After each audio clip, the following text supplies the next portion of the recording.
أعوذ بالله من الشيطان الرجيم بسم الله الرحمن الرحيم وننزل من القرآن ما هو شفاء ورحمة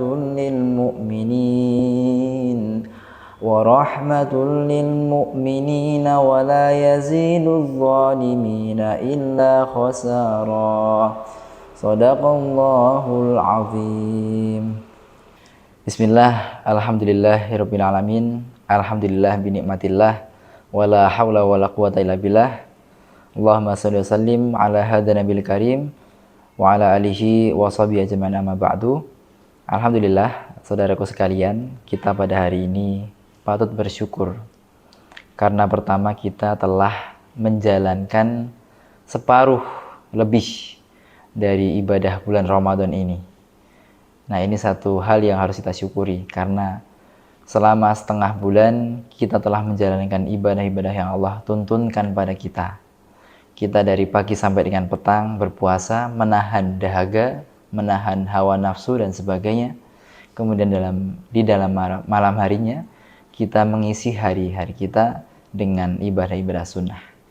Ikhwati fillah sekalian, pada hari ini kita sedang memperingati sebuah peristiwa besar, yaitu peristiwa nuzulul Quran atau turunnya Al-Quran dari Allah SWT kepada Nabi Muhammad SAW, dan dari Nabi Muhammad juga kemudian sampai Al-Quran itu kepada kita. Al-Quran yang kita baca, Al-Quran yang kita dekati terus setiap hari, ini mengandung rahmat dan juga obat penawar. Sebagaimana ayat yang saya baca di awal tadi, wa nunazzilu minal qur'ani ma huwa shifa wa rahmatul lil mu'minin, bahwa kami turunkan Al-Quran itu sebagai obat penawar dan juga rahmat bagi orang-orang yang beriman. Obat penawar artinya di dalam Al-Quran itu sendiri terdapat ayat-ayat Allah yang bisa membuat hati kita pulih setelah terluka, bahkan buat badan kita juga sehat setelah sakitnya. Banyak kisah yang kemudian menguatkan hal tersebut, kisah-kisah terdahulu. Dan yang kedua adalah rahmat. Al-Quran memuat banyak sekali kabar gembira dan peringatan, memuat banyak sekali hikmah. Kabar gembira untuk kita orang beriman yang mengerjakan sholat, mengerjakan zakat, menyucikan hartanya, kemudian menjaga kehormatannya, menjaga amanahnya. Itu semua Allah ganjar dengan surganya Allah. Dan kita semua insya Allah kekal di dalam surganya. Insya Allah, Allahumma amin.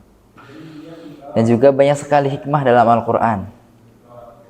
Sebagaimana kita telah mengetahui bahwa kisah Nabi Yusuf itu merupakan satu kisah yang lengkap dan banyak sekali hikmah yang kita bisa ambil dari situ.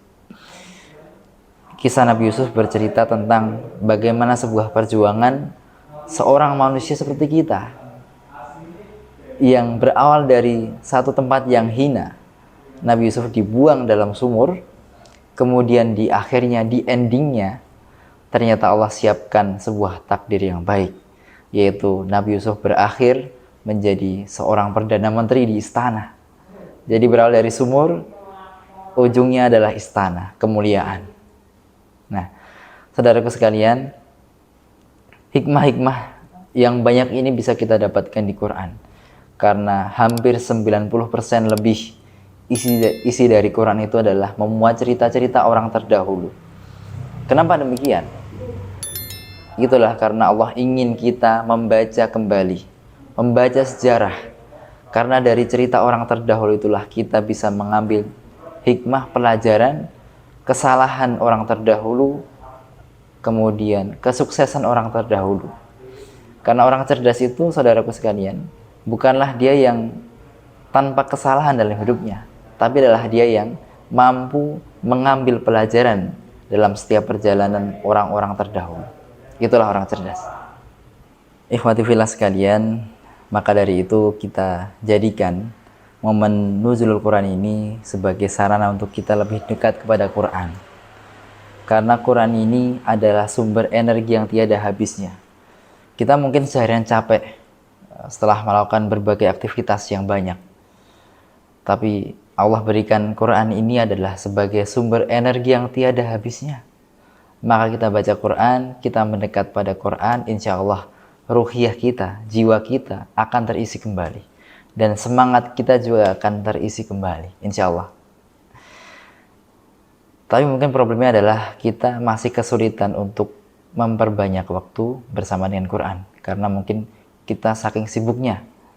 Nah, artinya kalau demikian, saudaraku sekalian, berarti kita harus menjadikan Al-Quran itu sebagai hal utama yang harus kita lakukan untuk membacanya. Sebagaimana kita kalau tidak makan seharian cemas, seperti itu pula ketika kita tidak membaca Quran dalam sehari, maka kita juga harus cemas. Gitu. Jadi, saudara sekalian, mari kita memperbanyak lagi waktu dengan Quran. Kita bermesraan dengan Quran, karena insya Allah dengan Quran kita mulia. Sepanjang sejarah peradaban Islam, semua peradaban akan mulia ketika umat Islam dekat dengan Quran. Allahumma rahamna bil Quran. Semoga kita termasuk orang-orang yang Allah muliakan dengan Quran, sebagaimana orang-orang terdahulu yang juga Allah muliakan dengan Quran dan mendapatkan surganya. Assalamualaikum warahmatullahi wabarakatuh.